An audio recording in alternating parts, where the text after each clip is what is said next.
In Paraguay, they had a war, and only the women survived. Paraguay fought almost every other country on the continent until every man had been killed.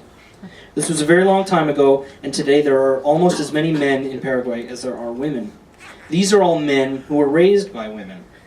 Not only were they raised by women, but they were raised in a world without men. Women had to fill in for all the jobs that men used to have. More women became doctors and lawyers and football coaches and dog catchers and math teachers. Consequently, women had to take up all of the bad professions too.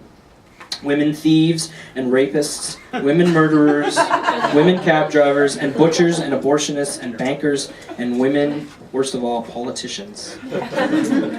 When the men became old enough to be married and have children with their wives, it was the mothers who had to teach them how to be fathers. Most were too young to remember anything that their fathers were except for soldiers in a war that seemed to go on forever.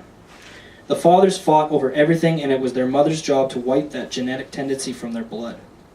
Their mothers had to teach the new husbands how to be a husband, and how to be a doctor, and also how to be a murderer, if they decided to become a murderer, or an abortionist, or a cab driver. In Paraguay, all the women that survived the war had the opportunity to have complete influence over an entire generation, and basically over the entire history of the country. They would teach the boys to become men, and those men would teach their boys what they had learned from their mothers, and so on and so on. This was all a very long time ago, and nobody talks about it much now. All of the history books from that time were written by women, but there was no fanfare about it, and no real special attention paid to the fact that all the men were dead, and all the women had to rebuild the country by themselves. The fact is that everything about Paraguay today was influenced directly by women. The way they drive, the way they cook and eat, their style of football, of having sex, the way the politicians lie, the design of the roads and highways, all came from somebody's mother.